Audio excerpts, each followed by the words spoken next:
Okay. Oh. The tire makes it sound like it's running. I know it. I know, eh? It's the motor.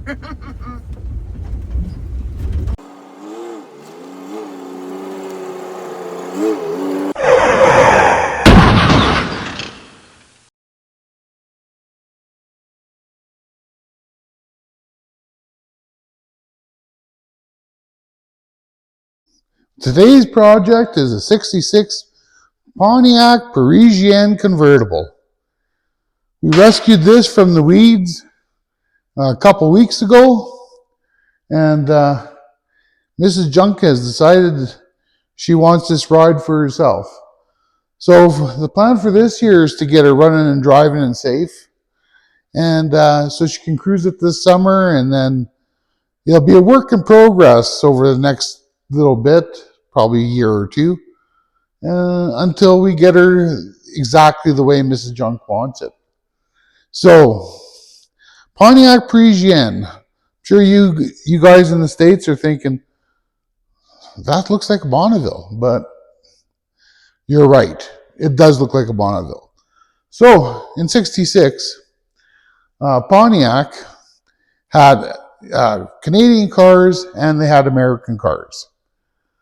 So, the 66 Bonneville and the Catalinas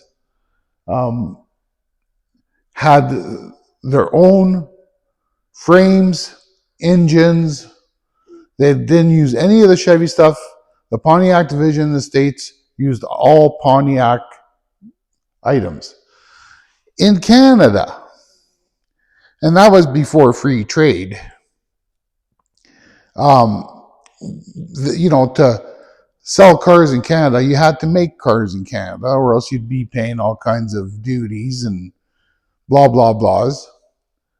So they decided in Canada what they would do is share this with the B body platform of the Impalas. So it got Chevy running gear, everything is Chevy. It even shares the Impala frame. So yeah, you can't mix the two. You can't mix the American ones with the Canadian ones. It doesn't work. Maybe body panels, that kind of stuff. But yeah, that's pretty crazy. So this has got the 283 with the Power Glide, which is a 2-speed automatic transmission, and was a big deal back in the day. They used to use those in race cars, the 2-speed Power Glides, and I'm sure there's some people still using them, but I don't know. Anyways, what I thought we'd do is go around the car, show you the condition of this thing, and maybe just start some work on her. So it looks like your typical small block Chevy, which it basically is. This has the 283, and in 66, it was 195 horsepower with the 2-barrel carburetor, and I think it was like 260 foot-pounds of torque. And if you had the 4-barrel, it went up to 220 horsepower. So this one's got the 2-barrel. I'm going to be switching that out to a 4-barrel. I've got an Edelbrock aluminum intake that I can put on it, and I have an Edelbroken carburetor. You can't go wrong with the Edelbroken stuff as far as I'm concerned. It's plug and play and be perfect for Mrs. Junk. Now, we've got the single pot brake system.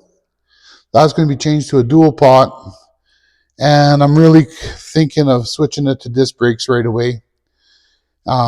For people that don't know, what you can use for a disc brake setup on these old Pontiacs and even the old Impalas of this vintage is you can use the power brake setup from a 1970 Chevy Impala.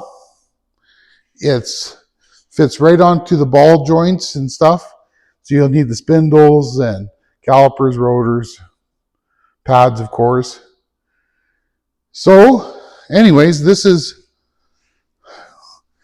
the engine bay.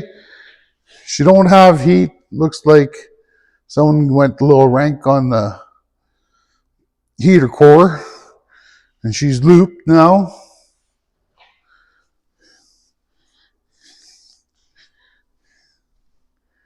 But she's actually in pretty good shape. From what I understand, I've heard someone tell me it was parked 4 years. Now I've heard another story that's been parked at least 9. There's a little bit of rust there on the bottom fender, a little bit there on the door.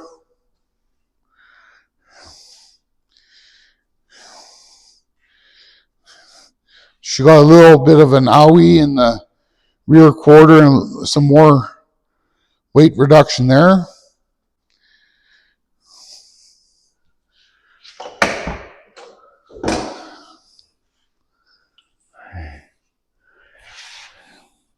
This is the only rip in the upholstery, is that little bit there.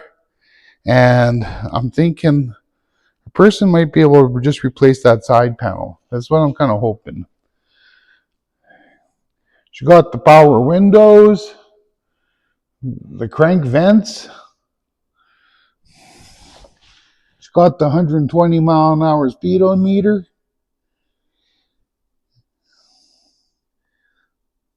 It's in pretty good shape. Let's see. This dash pad, is that metal or? No, it's rubber. It's vinyl. Not a single crack in that dash pad. Amazing. There's no carpets in it. And the fellow told me, he said he seen the mice move in.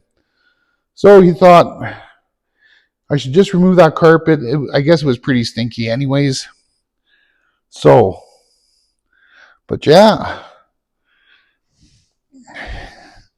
Then you're thinking, hold on, there's no back window in this thing. But it actually still has the original glass window for this. That just zips in somehow. We'll figure all that out. There's the bum of it. Very, very pretty car. They sure gave them some styling back then. Yeah, we'll see. See, this side, it's better. Still has a fender skirt. There's a little bubblage there above the fender skirt, but that's very, very minor. The only rip in the roof is right there. We'll figure out a way of patching that up for this year. Mrs. Junk really wants this to be a black on black car. So that roof's eventually going to get replaced anyway, so we'll just patch her up in between time until we get her painted. But yeah, this thing is pretty solid. Let's open this door. Look at them floors, guys. That's pretty good. Okay, so got a hand rest there to reupholster or find a new one. Need a glove box door. So if any of my followers here, if you happen to have a regular glove box door, let me know. I'm sure we can strike up a deal.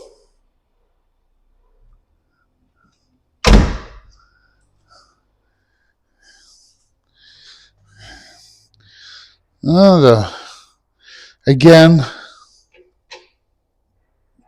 little bit of rust there. Must be a common issue. This bumper has a little bit of a tweak, but we can fix that. And then she's got the wooden battery tray. That must have been a huge option. So, even the windshield isn't that bad. There's a scratch in it, but that would pass the safety inspection.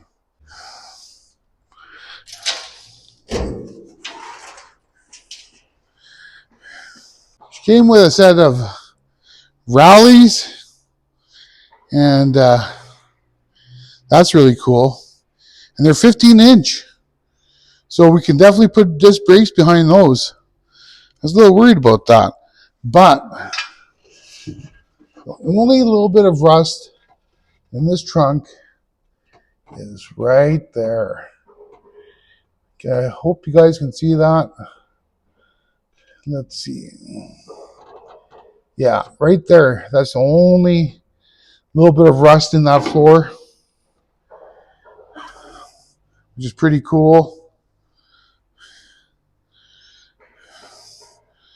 Not sure what that box there is for. It's probably stereo stuff or something. There's the boot. There's the boot for the rag top when it's down. And then, like I say, just some surface rust. This thing will be easy to clean up. Well, we got the hoist installed. A couple of buddies of mine came over and they actually did all the work. I did the supervising. And the 220 got installed today. So what I'm going to be doing is I got an extension cord from the Amazon that has a 220 plug.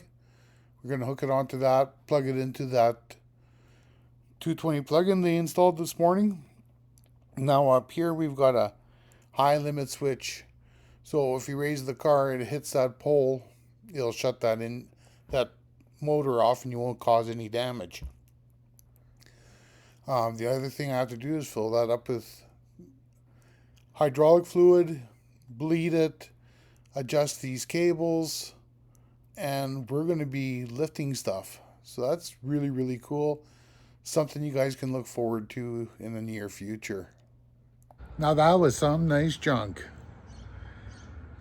If you're still watching, you're a legend. And don't forget to hit the subscribe button. And remember one last thing. If you're thinking about it, that's not getting your project done. So get back to work and we'll see you all next week.